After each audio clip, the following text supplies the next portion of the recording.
முஃமின்களே, ஆஹிது ரப்பக்கல் on on, இப்போது அல்லாஹ்விற்கு வாக்கு கொடுங்கள். தூபு அல்லாஹ், தூபு இலல்லாஹ். போதும் இந்த உலக வாழ்க்கையில் செய்த பாவங்கள். தூபு இலல்லாஹ், அல்லாஹ்வை நோக்கி திரும்பி வாருங்கள். உங்களுக்காக உங்களுடைய இறைவன் காத்துக் கொண்டிருக்கிறார். நீங்கள் பாவத்தில் இருந்து மீண்டு அவனை நோக்கி சென்று விட்டால், இந்த ஹதீஸை கூறி இந்த உரையை முடித்துக் கொள்கிறேன். லல்லாஹு அஷத்து ஃபரஹன் பி தௌபத்தி அப்தி, ஒரு அடியான் தௌபாவின் மூலமாக தான் செய்த பாவத்தை உணர்ந்து, யா அல்லாஹ் அறியாமல் செய்து விட்டேன், மன்னித்து விடு என்று தௌபாவின் மூலமாக அல்லாஹ்வை நோக்கி திரும்பினால் அல்லாஹ் அதிகமான மகிழ்ச்சி அடைகிறான். எப்படி என்றால், பாலைவனத்திலே ஒட்டகத்தோடும் உணவோடும் ஒருவன் பயணம் செய்கிறான். உறங்குகிறான். ஒட்டகத்தை நிறுத்தி, உணவை நிறுத்தி நடு பாலைவனத்திலே எழுந்து பார்க்கிறான். உணவும் இல்லை, தான் வந்த வாகனமும் இல்லை. அங்கும் இங்கும் ஓடி அலைகிறான், எதுவும் கிடைக்கவில்லை. மரணம்தான் என்று மரணத்தை எதிர்பார்த்து மறுபடியும் உட்கார்ந்து உறங்குகிறான்.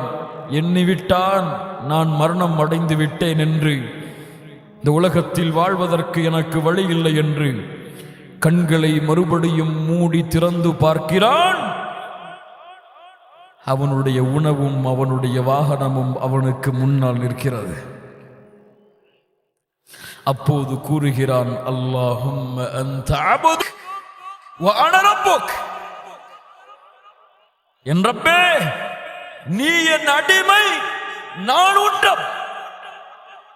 மஅதல்லாஹ் மஅதல்லாஹ், மகிழ்ச்சியின் உச்சத்தில் அவன் என்ன வார்த்தை சொல்ல வேண்டுமோ அதை சொல்லாமல் வேறு வார்த்தையை சொல்லுகிறான்.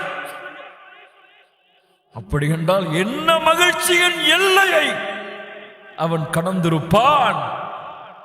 தொலைத்த ஒட்டகமும் கிடைத்து, தொலைத்த உணவும் கிடைத்து விட்டால் இவன் அடையக்கூடிய மகிழ்ச்சியை விட, தன்னை விட்டு நீங்கி பாவத்தை நோக்கி சென்ற அடியான் தன்னின் பக்கம் நன்மைக்காக தன்னை எதிர்பார்த்து வரும் பொழுது அல்லாஹ் இவனை விட மகிழ்ச்சி அடைகிறான்.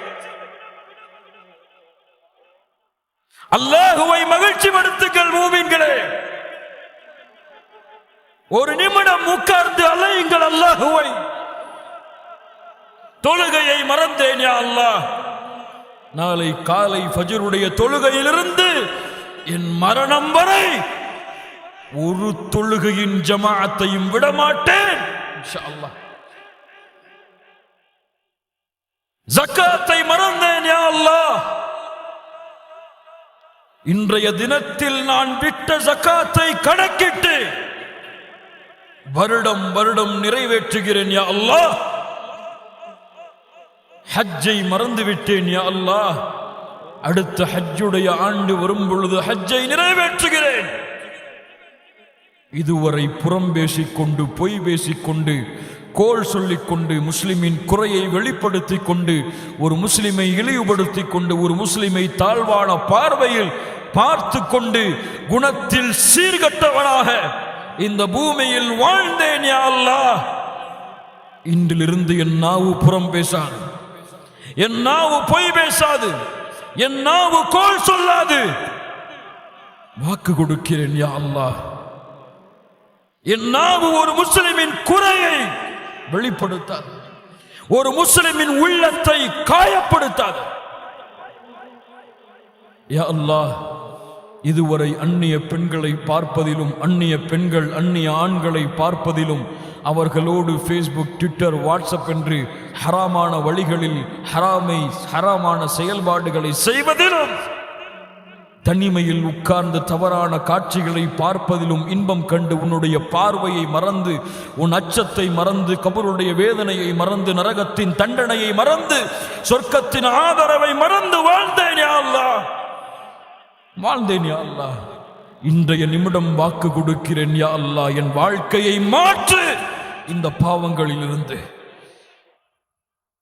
திரும்பி வருகிறேன் அடியான் உன்னை நோக்கி யா அல்லாஹ். நீ அரவணைக்காமல் என்னை யார் அரவணைக்க முடியும்? நீ உதவி செய்யாமல் எனக்கு யார் உதவி செய்ய முடியும்? நீ என் பாவங்களை மன்னிக்காமல் யார் என் பாவங்களை மன்னிக்க முடியும் என்று இன்றைய தினம் இந்த நிமிடம் வாக்கு கொடுங்கள். உங்களுடைய ரப்பு என்னுடைய ரப்பு நான் செய்த அனைத்து பாவங்களையும் நன்மைகளாக மாற்றி அர்ஹமர் ராஹிமீன் சொர்க்கத்தின் கூட்டமாக சொர்க்கத்தை நோக்கி பயணிக்கக்கூடிய மக்களாக அல்லாஹ் எம்மை மாற்றுவான். கபருடைய வேதனை லேசாகும். கபரை அலங்கரியுங்கள் உங்கள் நன்மையால், கட்டுங்கள் கபரை உங்கள் நன்மையால். வேதனை வரும், தொழுகை தடுக்கும், விடமாட்டேன் இந்த அடியானை நெருங்குவதற்கு. வேதனை வரும், குர்ஆன் தடுக்கும், விடமாட்டேன். மறுமையில் விசாரணைக்கு நிற்பான். குர்ஆன் நோன்பு யா அல்லாஹ், குர்ஆனை ஓதினான் யா அல்லாஹ், சிபாரிசை ஏற்றுக்கொள் யா அர்ஹமர் ராஹிமீன். உலகம் அவனை கவனிக்காவிட்டாலும் அவன் செய்த நன்மைகளும் அவனுக்கு இருக்கக்கூடிய அருள்கொடையாகிய முஹம்மது ரசூலுல்லாஹ் ஸல்லல்லாஹு அலைஹி வஸல்லம் அவர்களும் அவனுடைய கரத்தை பிடித்து சொர்க்கத்திலே அழைத்து செல்லுவார்கள் இன்ஷா அல்லாஹ். கண்ணியத்துக்குரியவர்களை, அந்த நாளை எதிர்நோக்கி வாழ்வோம். இந்த உரையெல்லாம் ஒரு சில மணி நேரத்திற்கு தான் மறுமையின் நினைவையும் கபரின் நினைவையும் நம்முடைய வாழ்க்கையில் ஏற்படுத்தும். நாம் தௌபாவின் மூலமாக அல்லாஹ்வை நோக்கி திரும்பி வணக்க வழிபாடுகளிலே நம்முடைய ஆர்வத்தை அதிகப்படுத்தி மார்க்க சபைகளிலும் மார்க்க கல்வி வகுப்புகளிலும் கலந்து கொண்டு அல்லாஹ்வுடைய மார்க்கத்திற்காக புறப்பட தயாரானால்தான் அல்லாஹ் ரப்புல் ஆலமீன் எம்முடைய வாழ்க்கையை எம்முடைய சமூகத்தின் நிலைமையை அல்லாஹ் மாற்றுவான்.